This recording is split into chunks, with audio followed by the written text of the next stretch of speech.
বন্ধুদের নমস্কার। গত দুদিন আগে লোককবি অসীম সরকার দুটো ভিডিও করে সোশ্যাল মিডিয়ায় ছেড়েছে। আলাদা করে ভিডিও দুটো অসীমবাবু আমার হোয়াটসঅ্যাপেও পাঠিয়ে দিয়েছেন। ভিডিও দুটো শুনলাম। ভিডিও দুটোতে তিনি প্রথমে ভূমিকা করেছেন যে মানুষের বাসর আর আসর এই দুটো আলাদা, এই দুটো এক করা উচিত নয়। বলতে চেয়েছেন বাসর বা ব্যক্তিগত জীবন নিয়ে আলোচনা না করাই উচিত, এটা দিয়ে শুরু করেছেন। কিন্তু বাস্তবত তিনি মমতা ঠাকুর এবং মমতা বন্দ্যোপাধ্যায়ের কে ব্যক্তিগতভাবেই আক্রমণ করেছেন অত্যন্ত বিশ্রী ভাষাতে। তিনি যা বলেছেন, তাদের বলেছেন জনরঞ্জন বধূ, ব্যভিচারী, বেশ্যা,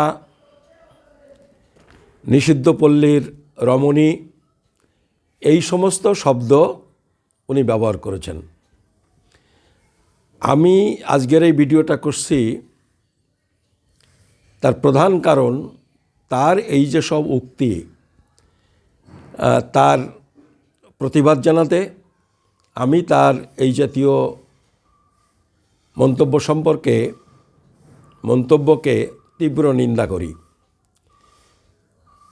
আসলে তার ভাষা শুনলে বোঝা যায় যে তিনি শুধু ওই দুই মহিলাকে বলেছেন তা নয়, গোটা নারী জাতি সম্পর্কে তার দৃষ্টিভঙ্গি এই কথাগুলির মধ্যে দিয়ে প্রকাশ পেয়ে গেছে। আমি নিন্দা করছি এবং আমার মনে হয় প্রতিটা মানুষের তার এই জাতীয় কুৎসিত কথাবার্তার তীব্র নিন্দা করা উচিত। আমি শুধু নিন্দা করছি তা নয়, আমি নমশূদ্র সমাজের একজন মানুষ হিসেবে লোককবি অসীম সরকারের এই সব মন্তব্যে অত্যন্ত লজ্জিত এবং সমস্ত মানুষের কাছে আমি একটা নমশূদ্র মানুষের একজন সদস্য হিসেবে ক্ষমা প্রার্থী। আসলে যারা জানেন, তাকে চেনেন, তারা প্রত্যেকেই জানেন যে তার ব্যক্তিগত জীবন, তার পরিবার, সেগুলি সম্পর্কে জানেন। আর যারা জানেন না, যদি কারোর উৎসাহ থাকে তাহলে একটু জেনে নেবেন। এগুলো জানতে পারলে বুঝবেন যে একমাত্র তার মতো মানুষের পক্ষে এই জাতীয় মন্তব্য করা সম্ভব। ভিডিওটির একটা জায়গায় তিনি স্বীকার করেছেন যে তিনি শান্তনুকে, কেন্দ্রীয় প্রতিমন্ত্রী শান্তনুকে একসময় মদখোর, গাঁজাখোর, চোর এইসব বলে গালি দিয়েছিলেন এবং সেটাও প্রকাশ্যে গালি দিয়েছিলেন। সেটা তিনি তার এই ভিডিওটাতে স্বীকার করেছেন এবং তিনি এইগুলো বলেছিলেন কেন, তার কারণটাও তিনি বলেছেন। তিনি বলেছেন তার স্ত্রী, সম্ভবত স্কুল মিস্ট্রেস, তার বদলি ঠেকাবার জন্যে তিনি মমতা ঠাকুরের কথায় বা চাপে তিনি শান্তনু সম্পর্কে এইসব মন্তব্য করেছিলেন বলে তিনি এই ভিডিও দুটোতে বলেছেন, ইঙ্গিত করেছেন। ফলে আমরা বুঝতেই পারি যে কারুর কথায় নিজের স্ত্রীর বদলি রদ করার জন্যে যিনি এরকম কথা বলতে পারেন, সে লোকটি সম্পর্কে আমাদের খানিকটা ধারণা হয়ে যায়। এই সব প্রসঙ্গ বলতে গিয়ে তিনি একটু শুনে দেখবেন ভিডিও দুটো। সেখানে শিক্ষামন্ত্রী পার্থ চট্টোপাধ্যায়ের সঙ্গে তার বাড়িতে যেসব আলোচনা হয়েছে সে সম্পর্কেও কিছু উল্লেখ করেছেন। তিনি দাবি করছেন তিনি পার্থ চট্টোপাধ্যায়কে বলেছিলেন, মানে এটা একটা রাজনৈতিক আলোচনা, যে বনগাঁ কেন্দ্রে মমতা ঠাকুরকে যদি টিকিট দেওয়া হয় তাহলে তিনি হারবেন। এসব কথা তিনি উল্লেখ করেছেন। আমার প্রশ্ন হলো, তিনি তো বিজেপি করেন, এখন বিজেপির এমএলএ, তখন তিনি বিজেপির এমএলএ ছিলেন না, তিনি বিজেপি করেন। তো তিনি পার্থ চট্টোপাধ্যায়ের ড্রয়িং রুমে গিয়ে এই রাজনৈতিক আলোচনা কেন করছিলেন? আমার মনে হয় আমার মতো অনেকেই একমত হবেন যে তিনি হয়তো ওখানে গেছিলেন যে টিকিটটা মমতা ঠাকুরকে না দিয়ে যেন অসীম সরকারকে দেওয়া হয়। আসলে এই জাতীয় লোক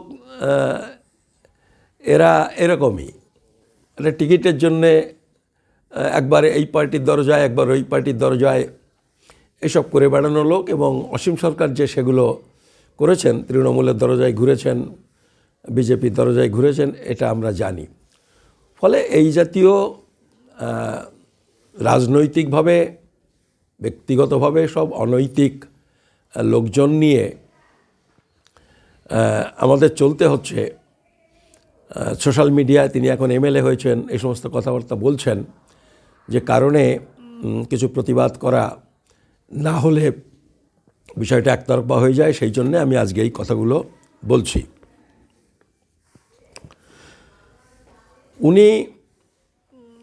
উনি এবং আমরা দেখছি আমাদের সমাজের অনেকেই ভিডিও করেন, তার মধ্যে চ্যালেঞ্জ করেন, এত লাখ টাকা দেব, এ করব, তা করব ইত্যাদি। তা উনিও এই ক্ষেত্রে একটা চ্যালেঞ্জ করেছেন যে মমতা ঠাকুর যদি নাগরিকত্বের প্রশ্নে তার দল তৃণমূল কংগ্রেস এবং তার নেত্রী মমতা ব্যানার্জির এই দ্বিচারিতার বিরুদ্ধে সরব হন, বলেন, তাহলে তিনি তাকে প্রণাম করবেন। অনেক কথা তিনি বলেছেন। আমার কোনো সন্দেহ নেই যে রাজনৈতিক প্রশ্নে, বিভিন্ন প্রশ্নে তৃণমূল নেত্রী মমতা ব্যানার্জি দ্বিচারিতা করেন, মিথ্যে কথা বলেন, এবং নাগরিকত্বের প্রশ্নেও তিনি দ্বিচারিতা করছেন, মিথ্যে কথা বলছেন। এই অভিযোগ নিয়ে অসীম সরকার যেটা বলেছেন তার সাথে আমি দ্বিমত নই। কিন্তু আমার প্রশ্ন হলো যে কবিবর বিজেপি করেন, বিজেপি এবং তার নেতৃবৃন্দ নাগরিকত্বের প্রশ্নে যে মিথ্যা বলছেন, দ্বিচারিতা করছেন, এই প্রশ্নে তার বক্তব্য কী? আসলে সমস্যা হলো কবিবর এই ভদ্রলোক ইংরেজি জানেন না, লেখাপড়াও খুব বেশি জানেন না। ইংরেজি না জানাটা কোনো অপরাধ নয়। আইনের বইগুলো তো ইংরেজিতেই আছে, বিদেশি ভাষা ইংরেজি না জানায় কোনো অপরাধ নেই। কিন্তু ভিডিও করতে গেলে জনপ্রতিনিধি যখন হয়েছেন, তাদের কথা মানুষ শোনে। ফলে সোশ্যাল মিডিয়ায় এসব কথা বলতে গেলে তাকে বিষয়টা জেনে নেওয়া প্রয়োজন, শিখে নিতে হয়, না হলে মানুষ বিভ্রান্ত হন। আপনার ভিডিওটি শোনেন, দেখুন সেখানে 21B সম্পর্কে তিনি কয়েকটা কথা বলেছেন। 21B সেকশনটা বা ধারাটা তিনি বলছেন সংবিধানের ধারা, আদৌ সেটা সংবিধানের ধারা নয়। তিনি বলছেন ফরেনার্স অ্যাক্টের ধারা, আদৌ সেটা ফরেনার্স অ্যাক্টের ধারা নয়। 2(1)(b)টা হলো আমাদের দেশের নাগরিকত্ব আইনের একটা ধারা, এবং এই ধারা 55 সালের নাগরিকত্ব আইনে ছিল না। এই ধারা 55 সালের নাগরিকত্ব আইনে যুক্ত হয় 2004 সালে। 2003 সালে বিজেপি এই 2(1)(b) ধারাটা তৈরি করে। 2004 সালের 3রা ডিসেম্বর রাষ্ট্রপতির স্বাক্ষর করেন, আইনে পরিণত হয়, এবং সেই দিন থেকে এটা নাগরিকত্ব আইন 1955-র অংশ। তো এই যে 2(1)(b)তে তিনি ব্যাখ্যা করেছেন যে বিদেশ থেকে যারাই ভারতবর্ষে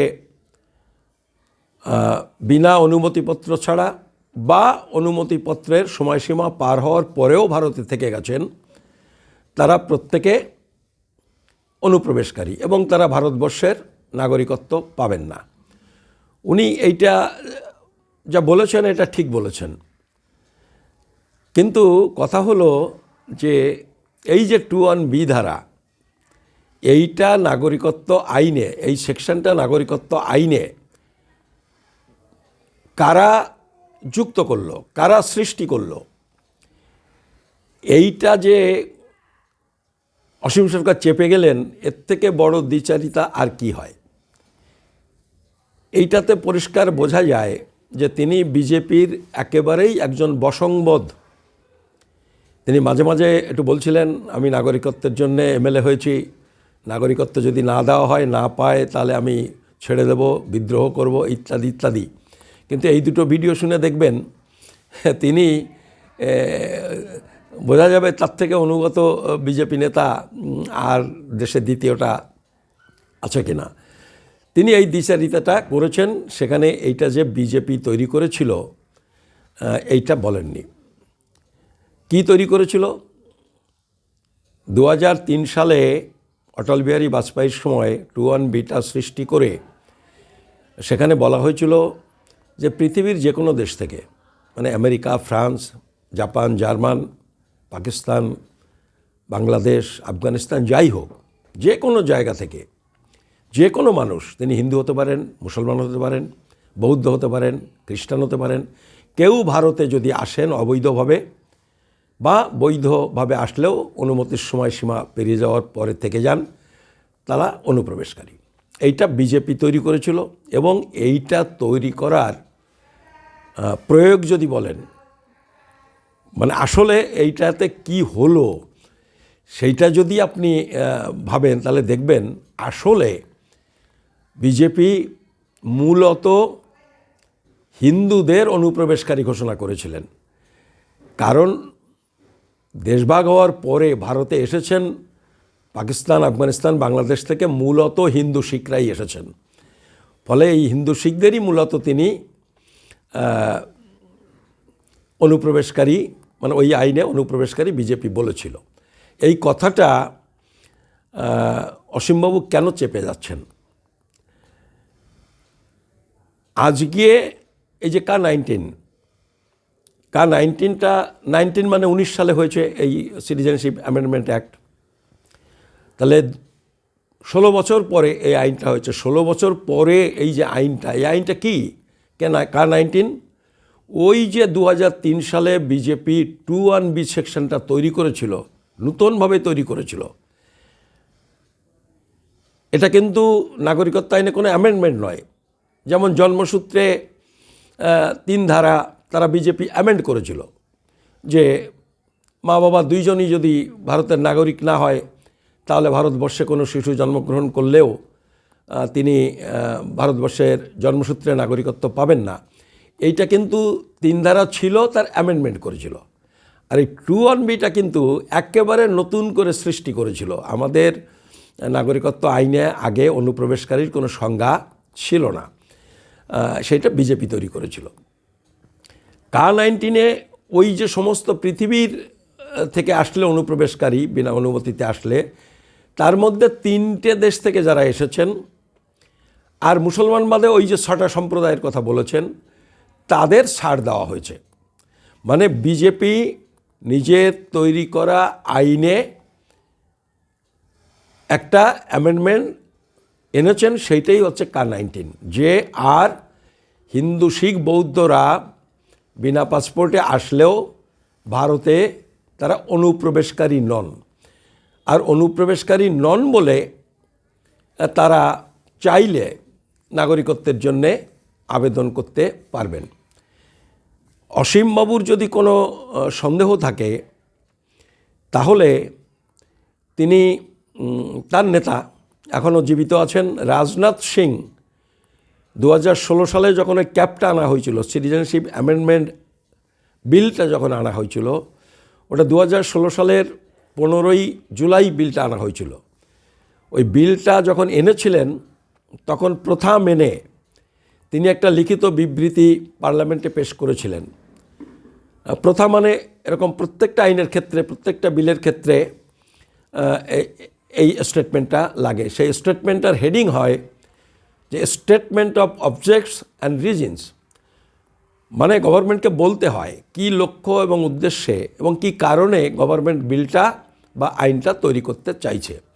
দেখবেন সেখানে ওই কথাই বলেছে যে বর্তমানে যে আইন, নাগরিকত্ব আইন দেশে কার্যকরী আছে, তাতে 3টে দেশ থেকে আসা ওই 6টা সম্প্রদায় তারাও অনুপ্রবেশকারী বলে বিবেচিত হন, তাই নাগরিকত্বের দরখাস্ত করতে পারেন না।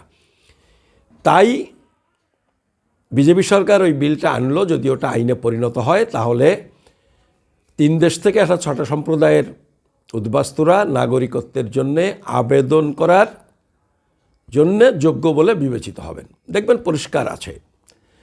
ফলে এই যে বলছেন অসীম সরকার যে আইন কার্যকরী হলে উদ্বাস্তুরা নাগরিকত্ব পেয়ে যাবেন, কোথায়? উনি নানান জায়গায় চ্যালেঞ্জ করেন, কিন্তু উনি আমার এই প্রশ্নটা জবাব দিন না, একটু কাগজপত্র ধরে জবাব দিন না যে এর বাইরে ওখানে আর কিছু আছে কি না। ওখানে কিছু নেই। এবং জেপিসির রিপোর্ট জয়েন্ট পার্লামেন্টারি কমিটির রিপোর্ট, সেটাও তো মোদী সরকার চেপে বের করেছে। সেই রিপোর্টটাই দেখুন না, সেখানে মোদী সরকার পরিষ্কার করে বলেছে যে এই যে K-19 পাশ হতে যাচ্ছে, তখনও ক্যাপ ছিল, বিরোধী দলের এমপিরা জিজ্ঞেস করেছে কত মানুষ এটাতে নাগরিকত্ব পাবেন। তাতে বলেছে 31,313 জন নাগরিকত্ব পাবেন, যারা দেশ ত্যাগ করে এসেই জানিয়েছেন যে তারা ধর্মীয় কারণে নির্যাতিত হয়েছেন। এই কথা বলে কেন্দ্রীয় সরকারের একটা দপ্তর আছে FRO, মানে ফরেনার্স রেজিস্ট্রেশন অফিস, সেখানে নাম নথিভুক্ত করেছে। সেখানে মোদি গভর্নমেন্ট বলেছে তাদের লং টার্ম ভিসা দেওয়া হয়েছে, ফলে তারাই ওই 31,313 জনই ইমিডিয়েট বেনিফিশিয়ারি হবেন। এবং তারপরে বিরোধী এমপিরা জিজ্ঞেস করেছেন যে আর এত মানুষ, তো বলেছেন যে আর যারা অনেক আগে এসেছেন, এসেই যারা ফরেনার্স রেজিস্ট্রেশন অফিসে নাম নথিভুক্ত করেননি, তাদের পক্ষে এখন আর এই K-19 সুযোগ নেওয়াটা কঠিন, ডিফিকাল্ট কথা বলেছেন, অসম্ভব বলেননি। তারপরেও জিজ্ঞেস করেছেন যে তবুও যদি কেউ যথেষ্ট প্রমাণ দিয়ে এফিডেভিট করে যদি কেউ নাগরিকত্বের দরখাস্ত করেন তাহলে কি হবে? তখন মোদি গভর্নমেন্ট বলছে তাহলে সেটা সেন্ট্রাল গভর্নমেন্টের যে এজেন্সিসগুলো আছে ইনক্লুডিং তারাও বাংলাদেশে এগুলো এনকোয়ারি করবে যে যিনি আবেদন করেছেন তার যে দাবি সেটা ভিত্তিহীন না সত্যি, এইগুলো করে যদি দাবি সত্যতা প্রমাণ হয় তাহলে সে নাগরিকত্ব পেতে পারেন। মানে এইটাতে পরিষ্কার বোঝা যাচ্ছে যে K-19 বোঝা যাচ্ছে না, মানে লিখে দিয়েছেন মোদী সরকার যে K-19 কোনো বাঙালি, কার্যত কোনো বাঙালি নাগরিকত্ব পাবেন না। এইটা আপনারা জেপিসি রিপোর্টটা দেখুন। ফলে এইটা কিন্তু গভর্নমেন্টের ডকুমেন্ট, এইটা কিন্তু ঠিক। আর বাদ বাকি ওই যে ঠাকুরনগরে এসে ময়দানে অমিত শাহ বা মোদি বললেন যে তোমরা সবাই ভারতের নাগরিক হয়ে যাবে, নাগরিকত্ব পেয়ে যাবে, এসব কথা কিন্তু নির্বাচনী কথাবার্তা, এসব কথা হচ্ছে রাজনৈতিক কথাবার্তা, মানুষকে নানান রকম কথা বলে নিজেদের দলের সাথে ধরে রাখার চেষ্টা। এই চেষ্টা ঠাকুরনগরে করেছেন তা না, এখন থেকে ঠিক 10 বছর আগে, ঠিক 10 বছর, 9.5 বছর নয়, 10 বছর আগে কাছারি ময়দান বারাসাতে বলেছিলেন মোদি। আর সেই দিনই বিকেলবেলায় কৃষ্ণনগরের জনসভাতেও বলেছিলেন মতুয়াদের নাম করেই যে নাগরিকত্ব হবে। তারপরে 10 বছর পার হয়ে গেছে, 10 বছর 1-2 মাস বোধহয় হয়ে গেছে বা এরকমই 10 বছর, কিছুই হয়নি। এসব কথা নিয়ে আলোচনা করা অর্থহীন। আলোচনা করতে হবে এইসব ডকুমেন্টগুলো নিয়ে। তা সেইটা একটু অসীম সরকার আমাদের একটু বুঝিয়ে বলুন যে সেখানে কি করে নাগরিকত্ব পাবেন। তিনি বলছেন যে মানে তৃণমূল গভর্নমেন্টকে নিন্দা করবার জন্যে বলছেন যে K-19 লাগু করা যাচ্ছে না মমতা বন্দ্যোপাধ্যায়ের বিরোধিতায়। তা এইটা কি দেশের কোনো পাগলেও বিশ্বাস করবে? তার মতো মানুষ একথা বলতে পারে, কিন্তু আমার মনে হয় কোনো পাগলেও এটা বিশ্বাস করবে না। কারণ K-19 লাগু হবে কি হবে না, এইটা পুরোপুরি কেন্দ্রীয় সরকারের বিষয়। তা ধরুন, আমি ধরে নিলাম রাজ্য সরকারেরও কিছু দায়িত্ব আছে, তা ওয়েস্ট বেঙ্গল গভর্নমেন্ট লাগু করতে দিচ্ছে না। তো আসামের সমস্যাটা কোথায়? উত্তরাখণ্ডের সমস্যাটা কোথায়? উত্তরপ্রদেশের সমস্যাটা কোথায়? সেখানে লাগু হচ্ছে না কেন? আর পারতপক্ষে ওরা তো হিন্দু দরদের কথা বলে, তা আসামে তো ডাবল ইঞ্জিন সরকার, রাজ্যেও বিজেপি, কেন্দ্রেও বিজেপি, সেখানে তো NRC হয়েছে। সেখানে যে 19 লক্ষ লোক বাদ গেল, তার বেশিরভাগটা হিন্দু কেন? তো এসব প্রশ্নের জবাবটা অসীমবাবুর দেওয়া উচিত, এবং সেই সাথে সাথে অন্যদের দ্বিচারিতা বলুন। আমি অসীমবাবুকে বলছি যে আমি এই যে প্রশ্নগুলো আইনের জায়গা থেকে বললাম, এইটা সম্পর্কে একটা ভিডিও করুন না, আপনি একটা করুন, দরকারে আমরাও আবার করব, মানুষ জানুক, সত্যটা জানুক। আপনি তো বলছেন আমি উদ্বাস্তুদের প্রতি আপনি দরদি মানুষ, তার মধ্যে দিয়ে একটা সত্যতা বেরিয়ে আসুক।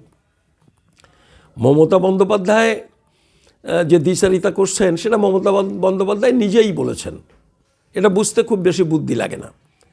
সেটা হলো, আপনারা দেখবেন একটা আনন্দবাজারের রিপোর্ট আমার কাছে আছে, দেখতে চাইলে আমি দেখে দিতে পারি। এর আগেও একটা ভিডিওতে আমি সেটা এরকম উঁচু করে দেখিয়েছি। সেটা হচ্ছে 2016 সালের 18ই ফেব্রুয়ারির আনন্দবাজার। 2016 সালের 17ই ফেব্রুয়ারি মমতা বন্দ্যোপাধ্যায়ের মন্ত্রিসভা সিদ্ধান্ত নিয়েছিল, এবং সেখানে এই সিদ্ধান্ত নিয়েছিলেন যে পশ্চিমবঙ্গে যারা 5 বছর বা তার বেশি সময় ধরে পশ্চিমবঙ্গে বসবাস করছেন, ভোটার তালিকায় নাম আছে এবং রেশন কার্ড আছে, তারা ভারতবর্ষের নাগরিকত্ব পেতেই পারেন। এই যে পেতেই পারেন, তার মানে তারা নাগরিক নন, একদম পরিষ্কার। তার মন্ত্রিসভা, এটা শুধু তিনি নন, তার মন্ত্রিসভা এবং তিনি সবাই বসে এই সিদ্ধান্ত নিয়েছেন। তো এইটা আমরা জানি। যদি এই জায়গা থেকে অসীমবাবু মমতা বন্দ্যোপাধ্যায়ের দ্বিচারিতার কথা বলতে চান, এই কাগজটা না থাকলে আমাকে বলুন, আমি আপনাকে হোয়াটসঅ্যাপ করে পাঠিয়ে দিচ্ছি, আপনি এগুলো বলুন। কিন্তু ওই সমস্ত বাজে কথা, একটা মহিলাদের, মমতা ঠাকুরকে বলছেন অবাঞ্ছিত বধূ, এসব কথা না বলে আপনি এইভাবেই বলুন। ডকুমেন্ট না থাকে আমরা কিছু পাঠাচ্ছি, চান, অসুবিধা কিছু নেই। রাজনৈতিকভাবে বলার জন্যে যদি আপনার কাছে কাগজ না থাকে আমরা পাঠাবো। সেখানে ওই মন্ত্রিসভায় আরও সিদ্ধান্ত নিয়েছিল যে ওই মন্ত্রিসভা সিদ্ধান্ত নেয় যে পশ্চিমবঙ্গ সরকার কেন্দ্রীয় সরকারকে চিঠি লিখবে যে 1985 সালের আগে যেমন ডিএম নাগরিকত্বের সার্টিফিকেট দিতে পারত, সেই অধিকার আবার কেন্দ্র যেন রাজ্যের কাছে বা ডিএমের কাছে ফেরত দেয়, এসব কথা লিখেছে। ফলে এইগুলো দেখলে তো মমতা বন্দ্যোপাধ্যায় এবং তার সরকারের দিশারিতা বোঝা যায়। তো এইগুলো আলোচনা করুন, এগুলো বলুন, তাহলে মানুষ এটা সম্পর্কে বুঝতে পারবেন। আর এই সাথে ওই ভিডিওতে তিনি বলেছেন মোদিকে নাকি পাকিস্তান প্রধানমন্ত্রী চান, তিনি এত ভালো মুসলমানরা চাইছেন। তো তার সেই সাথে সাথে বলা উচিত যে গুজরাটে তিনি কি করেছিলেন, এ কথাটাও তিনি তো জানেন না এরকম নয়। ফলে দ্বিচারিতা আসলে তারা করছেন শুধু তা না, মানে বেশি দ্বিচারিতা আমি কিন্তু দেখছি অসীমবাবুর মধ্যে। তারপরে উনি ওড়াকান্দি গেছিলেন, উনি ঠাকুরনগর গেছিলেন। তা ওড়াকান্দি ঠাকুরনগর গিয়ে উনি মতুয়াদের বা নমশূদ্রদের উদ্ধার করেননি, আসলে তিনি উদ্ধার হয়েছেন। তাদের সমর্থনটা, তাদের ভোট পাওয়ার জন্যই তিনি গেছিলেন, তাদের জন্য উনি কিছুই করেননি। আপনি যান ঠাকুরনগরে বা ওড়াকান্দিতে কি করেছেন, কি উন্নয়নের জন্য করেছেন, কত কোটি টাকা তিনি দিয়েছেন। ঠাকুরবাড়ির মতুয়াদের জন্যে মমতা ঠাকুরও কিছু করেননি। ঠাকুরবাড়িতে গেলে আপনি দেখবেন কি আছে ঠাকুরবাড়িতে, বলছেন আমরা এত উন্নত করেছি, এ করেছি, তা করেছি। বরং একটা বিশ্ববিদ্যালয় করার জন্যে বুদ্ধদেববাবু শিলান্যাস করেছিলেন চাঁদপাড়ার এখানে। সেই জমিটা ক্ষমতায় এসেই, খুব সুন্দর জমি, অনেক বড় জমি, সেখানে একটা ইউনিভার্সিটি হতে পারত। মমতা বন্দ্যোপাধ্যায় সবার আগে সেই জায়গাতে সবজি মার্কেট করে দিলেন, যাতে ওই জায়গায় হরিচাঁদের নামে, গুরুচাঁদের নামে যাতে ইউনিভার্সিটি না হয়। তারপরে পিয়ার ঠাকুরের নামে তিনি একটা করেছেন ওইখানে, সেটা আসলে একটা প্রাইমারি স্কুল যেরকম জায়গায় হয় সেরকমই একটা জায়গায় এটা করেছেন। করতে হয় তাই করা, বলতে হয় সে বলার জন্যই করেছেন। কোনো কাজই প্র্যাকটিক্যালি মতুয়াদের জন্য হয়নি। সে ঠিক আছে, সেটা অন্য আর একটা প্রশ্ন। ফলে এইসব ফালতু কথার জবাব আমি আর দিচ্ছি না। আমি শেষে একটু বলবো যে তিনি যে কত বড় হিন্দু সেটাও তিনি জাহির করেছেন। তিনি বিজেপির কাছে হিন্দু জাহির করেন নিজেকে, ভবা পাগলের কাছে গিয়ে, তার শিষ্যদের কাছে গিয়ে বলেন ভবা পাগলের শিষ্য, মতুয়াদেরকে এসে বলেন হরিচাঁদের শিষ্য, এইসব বলেন। তা যাক, এটা আসলে বায়না পাওয়ার জন্যে মতুয়ারাই বেশি বায়না তাকে দেয়, এটা বলতে হয় তার। তা আমি তাকে হরিচাঁদের একটা কথা একটু স্মরণ করে দিই, সবাই জানে, তবু আর একবার স্মরণ করি। হরিচাঁদ বলেছেন যে ব্রাহ্মণ রচিত যত অভিনব গ্রন্থ, ব্রাহ্মণ প্রধান মার্কা বিজ্ঞাপন যন্ত্র। মানে হিন্দুদের শাস্ত্রগ্রন্থকে হরিচাঁদ ঠাকুর বলেছেন যে ওটা ব্রাহ্মণের বিজ্ঞাপন, ওর কোনোটাই শাস্ত্র নয়। ফলে মতুয়ারা কত বড় হিন্দু আছে আমি সেটা বলছি না, কত বড় হিন্দু হওয়া উচিত ছিল, অন্তত তাদের গুরু হিন্দু ধর্ম সম্পর্কে কী বলেছেন সেটা এটাতে পরিষ্কার বোঝা যায়। আরও একটা কথা বলেছেন হরিচাঁদ যে বেদ বিধি নাহি মানি, না মানি ব্রাহ্মণ। তা যারা বেদ মানে না, বিধি মানে না, মানে মনুসংহিতা ইত্যাদি মানে না, ব্রাহ্মণকে মানে না, ব্রাহ্মণের শ্রেষ্ঠত্ব স্বীকার করে না, তারা কীরকম হিন্দু? তারা কি আদৌ হিন্দু? অন্তত হরিচাঁদ বলেছেন যে আমরা হিন্দু নই, যে কারণে তিনি এই কথাগুলো বলেছেন। তো এসব বিষয়গুলো আমাদের একটু জানা দরকার। আর শেষে তিনি যেহেতু বিজেপির পক্ষে খুব ওকলাতি করেছেন, মানুষকে বিভ্রান্ত করার জন্য বিজেপির গুণগান করেছেন, আমি আরেকটা কথা বলে শেষ করি। সেটা হচ্ছে ডক্টর আম্বেদকরের একটা উক্তি আমি আপনাদের শোনাবো। আমি এটা শোনাচ্ছি মানে অসীমবাবুকে শোনাচ্ছি শুধু তা না, আপনাদের যারা শ্রোতা সবাইকেই শোনাবার জন্য আমি কথা বলছি। সেটা হলো এই ডক্টর আম্বেদকরের একটা উক্তি, একটা কোটেশন, সেটা আমি একটু পড়ে দিই আপনাদের। সেটা হলো, আম্বেদকর বলছেন, যদি হিন্দুরাজ সত্যি প্রতিষ্ঠিত হয় তাহলে নিঃসন্দেহে তা এদেশের জন্য চরমতম বিপর্যয়। যদি হিন্দুরাজ সত্যি প্রতিষ্ঠিত হয় তাহলে নিঃসন্দেহে তা এদেশের জন্য চরমতম বিপর্যয়। হিন্দুরা কি বললেন সেটা কোনো কথা নয়। হিন্দুত্ব হলো সমতা, মুক্তি এবং ভ্রাতৃত্বের পক্ষে ভয়াবহ বিপদস্বরূপ। সেদিক দিয়ে তা মানে হিন্দুরাজ গণতন্ত্রের সাথে বেমানান। আমি ইংরেজিটাও আপনাদের পড়ে দিতে পারি, ইংরেজিটা আমার কাছে আছে, কিন্তু তার বোধহয় আর কোনো প্রয়োজন নেই। ফলে এই গোটাটা বিবেচনা করে আপনারা অসীমবাবুকে একটু বুঝুন এবং অসীমবাবু তার যে ব্যক্তিগত চরিত্র, তার পরিবার, সেসব সম্পর্কে আপনারা একটু ধারণা করুন এবং সত্যটা বোঝার চেষ্টা করুন। আপনাদের সবাইকে ধন্যবাদ। নমস্কার।